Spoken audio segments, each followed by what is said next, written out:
Hello everybody, Omni here. Sorry about the gap between videos, but I've been remodeling the office because I want to try a different little setup than what I've been doing before with the green screen. So let me know if you like the new layout or if you prefer to go back to the original setup. Anyway, because all this has been going on, there's been something that's hit the field that I've been wanting to talk about, or rather make a proper video about, because I've talked about it in the podcast a little bit. And that would be the new 2018 Halloween movie by director David Gordon Green, co-written by Danny McBride. And the Halloween franchise has been something that has been near and dear to my heart from a very young age. Probably younger than I should have watched this in the first place. But I've followed these movies through and through their ups and downs, even watched Resurrection, despite how horrible that movie is. This is one of the few horror franchises, I think, or only, that has multiple branching timelines as well as its own remake with its own sequel. But this movie, what it does, which I was skeptical about at first, was it wipes the slate clean and starts off 40 years later after the original 1978 film by John Carpenter. Now, what that also does, it wipes out the entire driving force of the original franchise, that the fact that Michael and Laurie are brother and sister and that he's hunting his family. In this one, it makes it much more primal, much more evil and real gritty by taking that part of it out. That is no longer the case. He is no longer related to Laurie. The events of that night were just a random act that happened, and it could have happened to anybody. He just happened to fixate on Laurie, and that's it. And I think, in a way, that's way more terrifying. You don't know why he chose her. You don't know why. There's no reason. It is just pure instinct that he chose her, and that was it. This picks up, like I said, 40 years later. After the events of the first movie, Michael has been incarcerated at a mental institution for the past 40 years. And one of my primary concerns was like, we got this sequel and Michael's going to be breaking out and killing people. He's a 61-year-old man.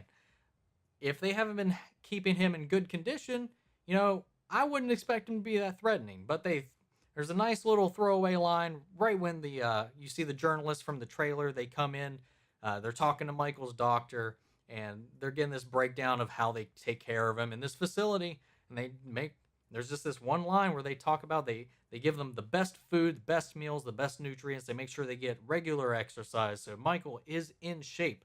He has not degraded over time. If anything, he's had the means to get stronger. That's terrifying.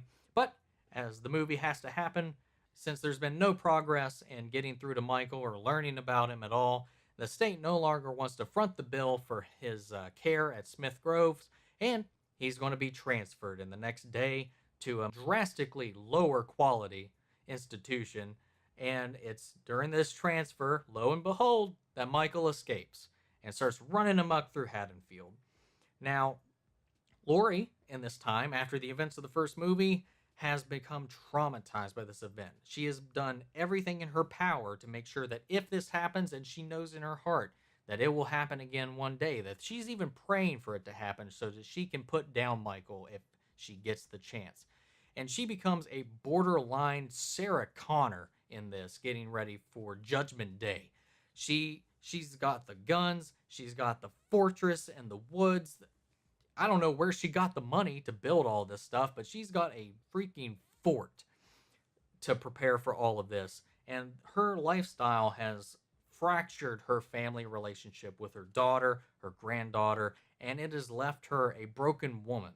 And it's so compelling. Jamie Lee Curtis steals this show completely.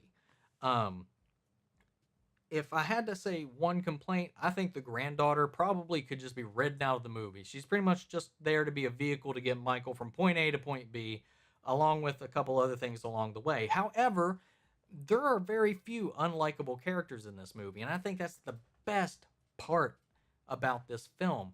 Because to me, what a good horror movie does is makes you care and get invested in the characters. Even some of the supporting cast, they just have maybe a couple of lines or maybe a very few scenes, but we get enough out of them to get a personality, a character, and they're all enjoyable to me.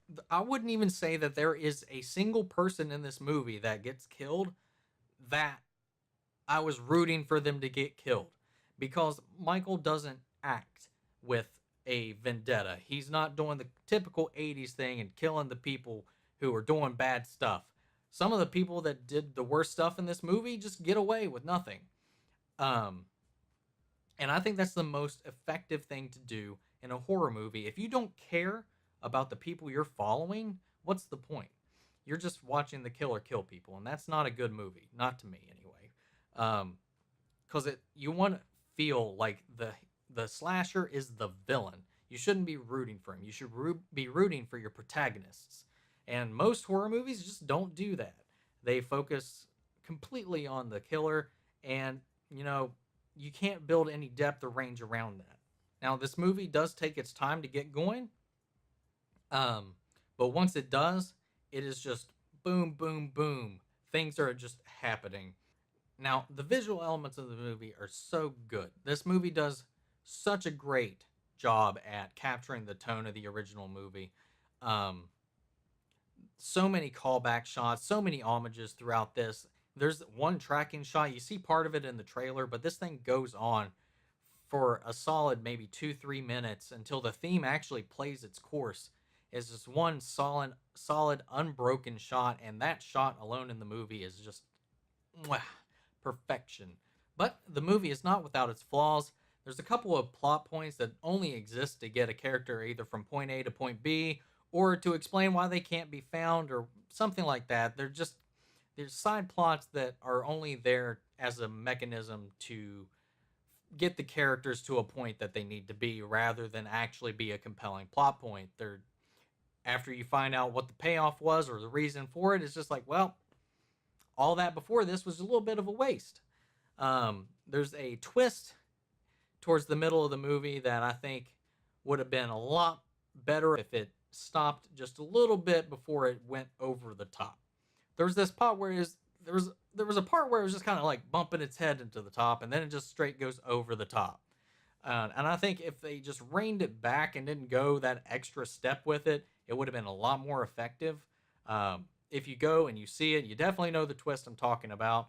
I don't disagree with it. I understand why it's there. We wouldn't have a movie if it wasn't, but I think it went a little too far in with what it was doing, that it became a little cartoony. But the only other thing I can complain about as far as the movie goes is the ending isn't as conclusive as I would have liked it. It's definitely filmed in a way that if this does well, they can set it up for a sequel. But also, if it doesn't perform well, which numbers are showing that this is doing really well, so it's probably going to get a sequel. It's just filmed in a way that, yes, this could be the end, but it's also filmed in a way that if they wanted to continue, they can. And unfortunately, with the track record the series has had up until this point, with its different timelines and iterations, that they never exceed expectations, I think. This, to me, is the best Halloween sequel that we've had in the entire franchise, personally.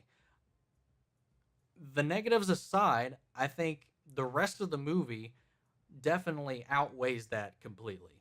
This is a great movie. It is shot great. The acting and performances are great. The pacing, the tone is great. The original score is back and revamped by John Carpenter, who actually returned to help with the score for this movie, and it shows. The score for this movie is really good. I feel like this is the sequel that the Halloween franchise deserved, and for me, because of how these things go, I want it to end on a good note. I would like for one of these to really have the integrity to just be the final movie. I mean, we had what could have been a great ending with H2O, and I feel like this could be a great resolution to it as well. And just, if they're going to be playing Russian roulette with that next movie, if it's not top notch, if it does not meet that bar, it'll just end up in another disappointing chain and timeline that just goes somewhere to be reset later down the road, and then we're just repeating the cycle. I would have much rather had this be the definitive sequel, and then that's it. But I don't know. I know with the money that this movie is making and the track and the hype that it's getting from everybody that's seen it, that this most definitely will probably get a sequel or eight. I know they had. I was reading just the other day that they have three potential ideas if they do make a sequel. They have not decided on one. I think originally they had said that they were going to film this one and another one back to back, but because they weren't sure exactly how this one was going to play out, they decided to put that off and let this movie perform how it performs so they could gauge whether or not they should. But by all presentation of the numbers at hand, it's definitely showing signs. We're definitely, this is not the end we've seen for Michael or Laurie or whatever road they go with this going forward with these characters. But all in all, if you haven't checked this movie out, I definitely recommend it. Anyway, guys, thanks for putting up with all this and bearing with me throughout this video. I know this is something a little bit different than I've done up until this point, but I'd love to hear what you all think about the movie. If you've seen it, if you haven't seen it, why you haven't checked it out yet. Maybe it's not for you. And let me know if you like the new setup, and leave your thoughts in the comments. Also, you can check me out on the Stardust app. I'm a lot more active on there than I have been in a long time. I've been posting almost daily. There's a bunch of shows that I'm covering. Every time I see a movie, I'm posting a reaction there. I'll include a link in the description, and definitely check it out. Follow me. It's a free app. No sponsorship. It's just something fun for me to do whenever I'm watching my shows. Anyway, guys, thanks for stopping in. Make sure to like, comment, and subscribe, and I will catch you all later.